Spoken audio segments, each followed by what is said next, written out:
आप देख रहे हैं फतेहपुर हलचल न्यूज चैनल। मैं हूं रमेश मोहन शुक्ला।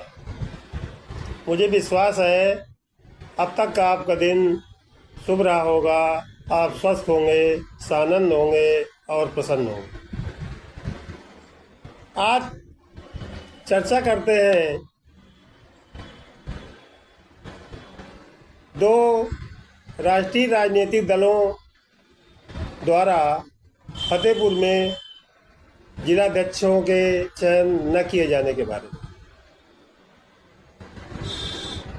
साथियों, जैसा कि आप जानते हैं, भारतीय जनता पार्टी केंद्र और प्रदेश सहित 25-26 स्टेटों में सत्तारूढ़ है। कांग्रेस लगातार चुनाव दर चुनाव हारती चली जा रही है। यद्यपि लोकसभा चुनाव में 99 सदस्य जीत कर आए और पहली बार 10 सालों के बाद राहुल गांधी को नेता प्रतिपक्ष बनने का संवैधानिक हक हासिल हुआ। बात फतेहपुर की करते हैं। भारतीय जनता पार्टी में संगठन पर्व के नाम पर नामांकन हुआ। 81-82 लोगों ने जिलाध्यक्ष के लिए नामांकन कराया।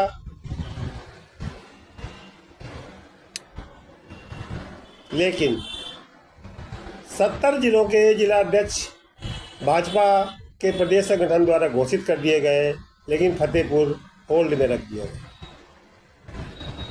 यानी फतेहपुर में अध्यक्ष पद के लायक संगठन को कोई उपयुक्त आदमी नहीं मिला, अथवा जिलाध्यक्ष बनने के लिए इतनी ज़बरदस्त मारामारी थी कि उस आपसी विरोध को देखते हुए प्रदेश संगठन ने फतेहपुर को होल्ड कर दिया। जैसा कि फिर चर्चा चल रही है कि वर्तमान जिलाध्यक्ष के विरोध में लगे लोग एन केन प्रकारेण फतेहपुर में जिलाध्यक्ष घोषित करवाना चाहते हैं। देखिए, अभी तो वहाँ प्रदेश अध्यक्ष का चुनाव होगा।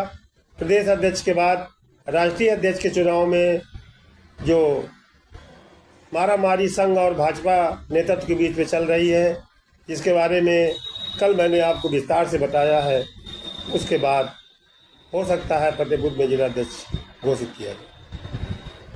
लेकिन सवाल इस बात का है कि जो देश का सबसे पुराना राजनीतिक दल है कांग्रेस, उसमें भी जिलाध्यक्षों का चयन किया जाना था।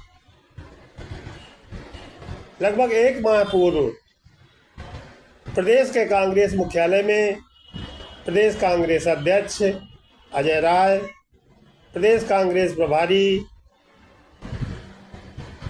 पांडे जी और अन्य संगठन के पदाधिकारियों ने फतेहपुर जनपद के लगभग 1 दर्जन से अधिक जिलाध्यक्ष के उम्मीदवारों का इंटरव्यू लिया। उनसे बात भी हुई, उनके विचार भी जाने और उनके कुछ पिछले किए गए कार्यों के बारे में भी जानकारी की। लेकिन 1 महीने के बाद भी अभी तक कांग्रेस द्वारा फतेहपुर में, मेरे ख्याल से पूरे उत्तर प्रदेश में, कहीं भी नए जिलाध्यक्षों की घोषणा नहीं की गई। कारण तो कांग्रेस के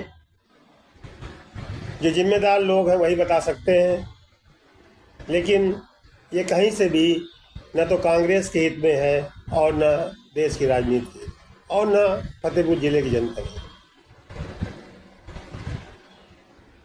हम मान लेते हैं कि भाजपा तो एक सत्तारूढ़ दल है और सत्तारूढ़ दल की के सदस्यों की, जिलाध्यक्षों की, विधायकों की अपनी एक मर्यादा होती है कि वो जिले की जनता की समस्याओं के लिए न तो आंदोलन कर सकते हैं, न आवाज़ उठा सकते हैं। ये उनकी राजनीतिक मजबूरी भी है और राजनीतिक व्यवस्था भी।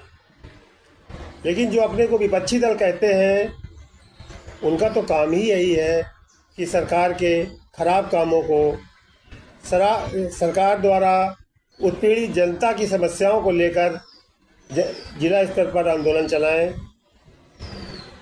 प्रशासन को मजबूर करें, शासन को मजबूर करें कि आम जनता की समस्याओं का वो समाधान करें, और इसी से उनकी राजनीतिक शुचिता भी बढ़ती है, उनका राजनीतिक समर्थन भी बढ़ेगा।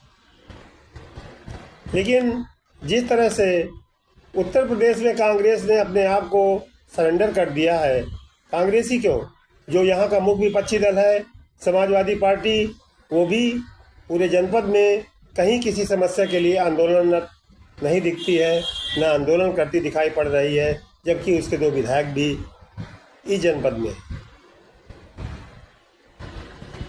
फतेहपुर की जनता, खास तौर से यमुना तटवर्ती क्षेत्रों के लोग और पूरे जनपद के लोग जिस तरह से प्रशासनिक भ्रष्टाचार के शिकार हैं, प्रतिदिन बड़े अधिकारियों की जन सुनवाई के समय में लगने वाली भीड़ इस बात का प्रमाण है कि समस्याएं हर जगह पूरे जनपद में हैं और उनका समाधान कहीं नहीं दिखाई पड़ा। ऐसे में जिम्मेदारी हो जाती थी विपक्षी दलों की कि वह एक जनता की समस्याओं को लेकर, सामूहिक समस्याओं को लेकर कोई बड़ा आंदोलन करते और प्रशासन और शासन को मजबूर करते कि वो जनता की समस्याओं का समाधान करे, लेकिन ऐसा होता दिखाई नहीं पड़ रहा। और शायद यही कारण भी है कि आम जनता में अब राजनीतिक दलों के प्रति एक अरुचि का भाव उत्पन्न होता चला जा रहा है।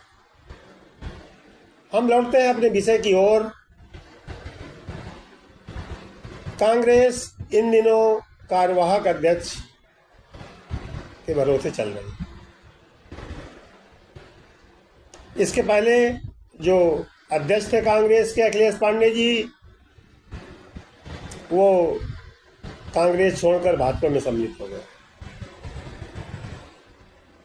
कांग्रेस को यदि वास्तव में उत्तर प्रदेश और फतेहपुर में अपने को खड़ा करना है तो निश्चित रूप से किसी कर्मठ, निर्लोभी और निस्वार्थी व्यक्ति को, ऐसे व्यक्तित्व को जिसका अपना भी कुछ जनाधार हो, जिसकी अपनी कोई एक छवि हो, उसको जिलाध्यक्ष बनाना चाहिए। लेकिन 1 महीने से अधिक का समय हो गया। कांग्रेस के जिम्मेदार लोग क्या सोच रहे हैं, क्यों नहीं संगठन खड़ा कर रहे हैं, ये समझ से परे। हाँ, इतना सत्य है कि बीरेन्द्र सिंह चौहान के जिलाध्यक्ष बनाए जाने के बाद से कांग्रेस में थोड़ी गति आई थी।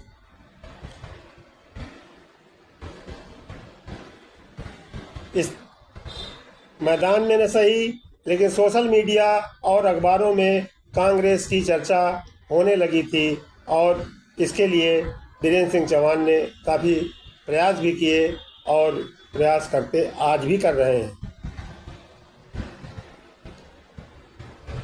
यदि जनसंख्या का अनुपात मान लिया जाए तो भी इस जिले में बहुत सारे ऐसे चेहरे हैं जो कांग्रेस के लिए संघर्ष कर सकते हैं, कांग्रेस को नई गति प्रदान कर सकते हैं, लेकिन सब उदासीन दिखाई पड़ रहे हैं। अभी चुनाव होंगे, पता नहीं सपा का गठजोड़ कांग्रेस से होगा या नहीं होगा। यदि होगा तो हो सकता है 1-8 सीटें कांग्रेस के हिस्से में आ जाएं और सपा के सहारे कांग्रेस कुछ वोट पा सके। लेकिन होना तो ये चाहिए था कि कांग्रेस विधानसभा स्तर पर ऐसे लोगों को अभी से चयन कर लेती जो चुनाव लड़ने के इच्छुक होते और उनके द्वारा लगातार क्षेत्रीय जनसंपर्क कर क्षेत्रीय जनता की समस्याओं को उठाकर संघर्ष किया जाता, ताकि आने वाले चुनावों में लोग उनके बारे में सोचने को विवश हो। लेकिन ऐसा कुछ नहीं हुआ। शायद इन राजनीतिक दलों ने ये मान लिया है कि जनता चुनाव के टाइम में किसी न किसी को तो वोट देगी ही, और यह माहौल ऊपर से तय होगा। माहौल के सहारे मत पाने का जो विश्वास है राजनीतिक दलों में, वही उनको जनता से दूर कर रहा है और जनता भी धीरे धीरे अब राजनीतिक दलों से दूर होती चली जा रही है। व्यक्तिगत संबंध किसी के किसी से भी हो सकते हैं, लेकिन सांगठनिक संबंध बनाकर संगठन को मजबूत करना एक अलग पहचान होती है, एक अलग व्यक्तित्व की धार होती है, और वही इस समय विपक्षी दलों में नहीं दिखाई पड़ता। ये कैसा समय है? एक समय था कि विपक्षी दल अक्सर जन समस्याओं को लेकर संघर्ष करते दिखाई पड़ते थे और अंततः वो सत्तारूढ़ दल को उखाड़ फेंकने में सफल भी होते। लेकिन आज सुविधा की राजनीति हो रही है हर दल में, चाहे वो भाजपा हो या कांग्रेस हो, समाजवादी पार्टी हो या बहुजन समाज। और जब तक इस सुविधा की राजनीति को छोड़कर जनता की समस्याओं के लिए जनसंघर्ष नहीं कोई दल करेगा, तो वो कभी जनता के बीच में अपना स्थान नहीं बना पाएगा। ये ध्रुव सत्य। आप देख रहे हैं फतेहपुर हलचल न्यूज़ चैनल। मैं हूं रमेश मोहन शुक्ला। यदि आपको मेरे विचार अच्छे लगें तो वीडियो को लाइक कीजिएगा, शेयर कीजिएगा। आपका बहुत बहुत आभार होगा। धन्यवाद। जय हिंद, जय भारत।